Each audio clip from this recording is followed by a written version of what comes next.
ಮೆಟ್ರೋದೊಂದು ಸುದ್ದಿ ಇದೆ. ನಮ್ಮ ಮೆಟ್ರೋ ಬೆಂಗಳೂರು ಮಾತ್ರ ಅಲ್ಲ, ನೆರೆಯ ಜಿಲ್ಲೆಯ ಪ್ರಯಾಣಿಕರಿಗೂ ಕೂಡ ಗುಡ್ ನ್ಯೂಸ್ ಕೊಡ್ತದೆ. ಯಾವ ರೀತಿಯಾಗಿ ಅಂತ ನೋಡ್ತಾ ಹೋಗೋಣ.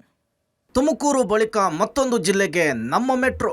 ರಾಮನಗರ ಜಿಲ್ಲಾ ವ್ಯಾಪ್ತಿಗೂ ಬರಲಿದೆಯಂತೆ ನಮ್ಮ ಮೆಟ್ರೋ. ಹೌದು, ರಾಮನಗರಕ್ಕೆ ನಮ್ಮ ಮೆಟ್ರೋ ರೈಲು ಸಂಚಾರ ನಡೆಸಲಿದೆ ಎಂಬ ಮಾತು ಹಲವು ದಿನಗಳಿಂದ ಕೇಳಿ ಬರ್ತಿದೆ. ಈ ನಡುವೆ ರಾಮನಗರ ಜಿಲ್ಲೆಯ ಬಿಡದಿಗೆ ಮೆಟ್ರೋ ರೈಲು ಸಂಪರ್ಕ ಕಲ್ಪಿಸುವ ಕುರಿತು BMRCL ಮೊದಲ ಹೆಜ್ಜೆ ಇಟ್ಟಿದೆ. ಇದಕ್ಕಾಗಿ ವರದಿ ತಯಾರು ಮಾಡಲಿಕ್ಕೆ ಟೆಂಡರ್ ಸಹ ಕರೆದಿದೆ. BMRCL ಜುಲೈ 9ರಂದು 1.59 ಕೋಟಿ ರೂಪಾಯಿಗಳ ಟೆಂಡರ್ ಅನ್ನು ಕರೆದಿತ್ತು. ಒಟ್ಟು 3 ಮಾರ್ಗದಲ್ಲಿ ನಮ್ಮ ಮೆಟ್ರೋ ಯೋಜನೆಯನ್ನ ವಿಸ್ತರಣೆ ಮಾಡಲಿಕ್ಕೆ ಕಾರ್ಯಸಾಧ್ಯತೆಯ ಅಧ್ಯಯನದ ವರದಿಯನ್ನು ತಯಾರು ಮಾಡಲಿಕ್ಕೆ ಹೈದರಾಬಾದ್ ಮೂಲದ ಕಂಪನಿಗೆ ಟೆಂಡರ್ ಕೊಟ್ಟಿದೆ.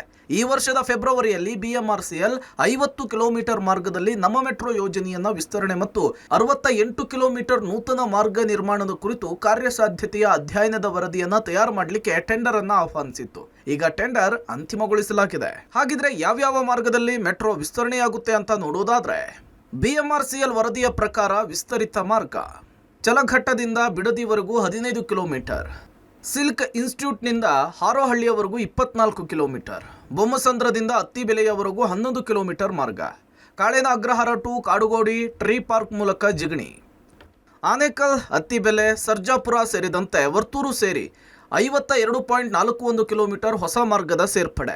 ಇನ್ನು ಯಾವುದೇ ಯೋಜನೆಯ ಮೇಲೆ ಹೂಡಿಕೆ ಮಾಡುವ ಮೊದಲು ಕಾರ್ಯಸಾಧ್ಯತೆಯ ಅಧ್ಯಯನದ ವರದಿಯನ್ನು ತಯಾರು ಮಾಡಲಾಗುತ್ತೆ. ಯೋಜನೆಯ ಪ್ರಾಥಮಿಕ ಅಧ್ಯಯನ, ತಾಂತ್ರಿಕ, ಸಾಮಾಜಿಕ, ಆರ್ಥಿಕ ಮುಂತಾದ ಅಂಶಗಳು ಈ ವರದಿಯಲ್ಲಿ ಸೇರಿರುತ್ತೆ. ಈ ವರದಿ ಅಂತಿಮಗೊಂಡ್ರೆ ಯೋಜನೆಯ DPR ತಯಾರು ಮಾಡಲಾಗುತ್ತೆ. ಅದರಂತೆ ಸದ್ಯ ಈಗ ಬಿಡದಿಗೆ ಈ ಅಧ್ಯಯನಕ್ಕಾಗಿ ಟೆಂಡರ್ ಪ್ರಕ್ರಿಯೆ ನಡೆಸಿದೆ BMRCL. ಇನ್ನು ಬೆಂಗಳೂರು ನಗರದ ಹೊರವಲಯಕ್ಕೂ ಕೂಡ ಕೈಗಾರಿಕೆ ಹೂಡಿಕೆಗಳನ್ನು ಆಕರ್ಷಿಸಲಿಕ್ಕೆ ಸರ್ಕಾರ ಪ್ರಯತ್ನ ಮಾಡ್ತಿದೆ.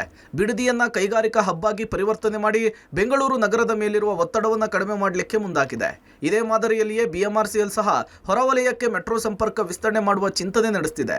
ಬಿಡದಿಯಲ್ಲಿ ಬೃಹತ್ ಕೈಗಾರಿಕಾ ಪ್ರದೇಶವಿದೆ. ಸಾವಿರಾರು ಸಂಖ್ಯೆಯ ನೌಕರರು ಇಲ್ಲಿ ಕೆಲಸ ಮಾಡುತ್ತಿದ್ದು, ಈ ಮಾರ್ಗ ಸಿದ್ಧವಾದರೆ ಬೆಂಗಳೂರಿನಿಂದ ಪ್ರತಿದಿನ ಸಂಚಾರ ನಡೆಸುವ ಜನರಿಗೂ ಕೂಡ ಅನುಕೂಲವಾಗುತ್ತೆ. ಒಟ್ಟಾರೆ BMRCL ಮೊದಲ ಹೆಜ್ಜೆಯಾಗಿ ಕಾರ್ಯಸಾಧ್ಯತೆಯ ಅಧ್ಯಯನವನ್ನು ಆರಂಭಿಸಿದ್ದು, ಆ ಬಳಿಕದ ಬೆಳವಣಿಗೆಗಳು ಬಿಡದಿಯ ಕನೆಕ್ಟಿವಿಟಿಯ ಬಗ್ಗೆ ಸ್ಪಷ್ಟ ಮಾಹಿತಿಯನ್ನು ಕೊಡಲಿದೆ. Raghu Mariswamy, metro bureau, public TV, Bengaluru.